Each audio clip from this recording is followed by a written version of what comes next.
ওয়ালাইকুম আসসালাম ওয়া রাহমাতুল্লাহি ওয়া বারাকাতুহু। সৌদি আরব খামিস মসজিদ থেকে মোহাম্মদ আমিন ভাই জানতে চেয়েছেন, মেয়েরা বিবাহর পরে স্ত্রীর হওয়ার পর মানে স্বামীর কথা অনুযায়ী চলবে নাকি বাবা মার কথা অনুযায়ী চলবে, কার কথা অনুযায়ী চলা ফরজ, এটা তিনি জানতে চেয়েছেন। আলহামদুলিল্লাহ ওয়াসসালাতু ওয়াসসালামু আলা রাসূলিল্লাহ। সম্মানিত ভাই, পৃথিবীতে আপনার আমার জন্মের মূল কারণ বা পৃথিবীতে আসার মূল কারণ হলো বাবা এবং মা। তাই বাবা এবং মা, নারী এবং পুরুষ সবারই অধিকার হলো বাবা এবং মাকে সম্মান শ্রদ্ধা করা এবং তাদের কথা অনুযায়ী চলা। এখন এই জন্য বাবা এবং মাকে নারীদের সম্মান যেমন করতে হবে, ওই রকম ভাবে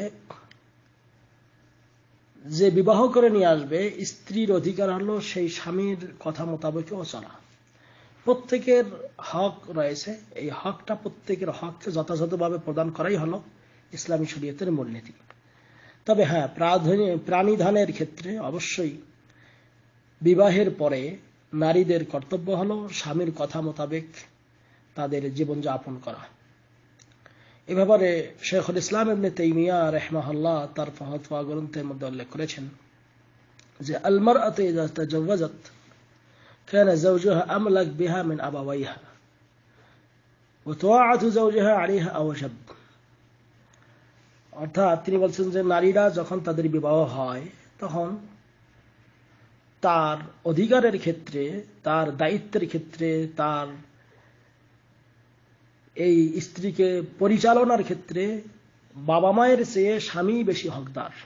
এজন্য স্বামী তারই আনুগত্য করে বেশি চলতে হবে এবং এটি হলো বেশি ওয়াজিব এবং এটি অত্যন্ত গুরুত্বপূর্ণ কর্তব্য। কাজেই সে তার বাড়ি থেকে বের হবে না, কোথাও যাবে না যতক্ষণ না তার স্বামীর অনুমতি গ্রহণ করে। এমনকি তার বাবা মা ইত্যাদি হলেও অবশ্যই তার স্বামীকে বলে যেতে হবে এবং স্বামীর অনুমতি নিতে হবে, কারণ স্বামী তার বেশি বর্তমানে হকদার বিবাহের পরে। আর স্বামীর যে হক রয়েছে এ ব্যাপারে অনেক হাদিসও রয়েছে। যেমন একটা হাদিসে এসেছে, শেখ আলবানী হাদিসটিকে সহিহ বলেছেন, ইবনে হিব্বানে হাদিসটি বর্ণিত রয়েছে।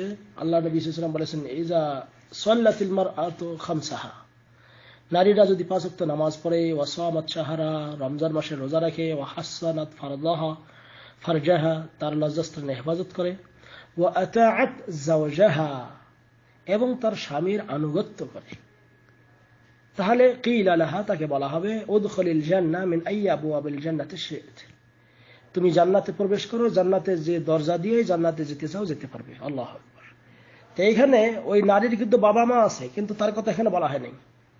এখানে 5 ওয়াক্ত নামাজ, রমজান মাসের রোজা, তার নিজের লজ্জাস্থানের হেফাজত এবং স্বামীর আনুগত্য করার কথা এখানে বলা হয়েছে। তাহলে এটা জান্নাত যাওয়ার কারণ। কাজেই স্বামীর আনুগত্য করতে হবে। অনুরূপ ইবনে মাজাহ আরেকটা হাদিসে এসেছে, আল্লাহ নবী সাল্লাল্লাহু আলাইহি ওয়াসাল্লাম বলেছেন যে লাউ কুনতু আমিরান আহাদান আন ইয়াসজুদা লিগাইরিল্লাহ লা আমারতুল মারআতা আন তাসজুদা লিজাওজিহা, আমি যদি পৃথিবীতে মানুষকে সিজদা করার জন্য কাউকে হুকুম দিতাম, তাহলে আমি নারীদেরকে আদেশ করতাম তোমরা তোমাদের স্বামীদেরকে সিজদা করো। কিন্তু এটা জায়েজ না। অর্থাৎ স্বামীর এখানে মর্যাদা বোঝানো হয়েছে।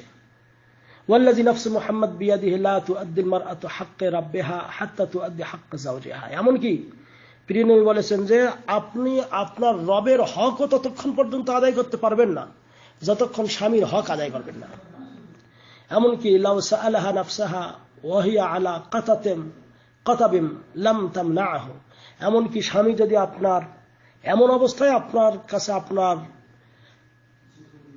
কোন করণীয় বা কোন আপনার নফসকে সে তলব করে চায়, যদি আপনি মনে করেন ছোট্ট বাহনের উপরে, উটের ছোট্ট বাহনের হাওদাজের উপরে বসে আছেন এমন, তাহলেও আপনার স্বামীর কথা শুনতে হবে। এমনকি আর এক বর্ণনা এসেছে তিরমিজিতে যে যদি ওয়ালাউ কানাত ফিত তান্নুর, আপনি যদি চুলার কাজে রান্না বান্নার কাজেও থাকেন, স্বামী ডাক দিলে এই মুহূর্তে আপনার স্বামীর কথা শুনতে হবে। কত বড় কথা। কিন্তু বর্তমান সমাজের নারীরা আল্লাহ হাশাকাল্লাহ ওয়ালিল্লাহ এমন অবস্থা হয়ে গেছে যে স্বামীকে ডনকে আর কিছু মনেই করে না। আর একটা হাদিসে এসেছে, একদা নবী করিম সাল্লাল্লাহু আলাইহি ওয়াসাল্লামের কাছে এক মহিলা আসলেন, তার বিভিন্ন প্রয়োজনের কথা বললেন। আল্লাহ নবী সাল্লাল্লাহু আলাইহি ওয়াসাল্লাম বললেন, আযাতে যাওজান আনতে, যে তুমি, তোমার কি স্বামী আছে? তিনি বললেন হ্যাঁ। তিনি বললেন যে কাইফা আনতে লাহু, তুমি তোমার স্বামীর কাছে কেমন? তখন মহিলা বলল যে আমি তো আমার স্বামীর সব কথাই মেনে চলি, সবকিছুই তার আদেশ পালন করি, যদি আমার কোনো অপারক না হয় তাহলে। আল্লাহ নবী বললেন, শোনো, ফানজুরি আইনা আনতে মিনহু, তুমি লক্ষ্য রাখো তুমি তোমার স্বামীর কততম স্থানে রয়েছো। কারণ ফাইন্নামা হুয়া জান্নাতুকা ওয়া নারুক, স্বামী তোমার জান্নাত, স্বামী তোমার জাহান্নাম। অর্থাৎ তার আনুগত্য করলো, তার কথা মেনে চললে ইনশাআল্লাহ জান্নাত যাওয়া সহজ, কিন্তু তার বিরোধিতা করলে জাহান্নামে তোমাকে যেতে হবে। তবে এই আনুগত্য করতে হবে অবশ্যই মারুফ ক্ষেত্রে, হ্যাঁ, অর্থাৎ যেগুলি সৎ কাজের আদেশ, যে লা তাআতা লিমাখলুক ফি মাসিয়াতিল খালিক, যদি আল্লাহ বিরোধী কোনো কাজের আদেশ দেয় স্বামী, সেটা মানা যাবে না। কিন্তু যদি পর্দা করতে বলে, ইসলাম মোতাবেক চলতে বলে, তাহলে সেগুলি মানতে হবে। তো এই ক্ষেত্রে অবশ্যই আপনার করণীয়। তবে বাবা আমার হককে ছোট করে দেখার কিছু নেই, বাবা আমার দিকেও খেয়াল রাখতে হবে। হাযা আল্লাহু আ'লাম বিস-সাওয়াব, সাল্লাল্লাহু আলা নবিয়িনা মুহাম্মদ। আসসালামু আলাইকুম ওয়া রাহমাতুল্লাহ।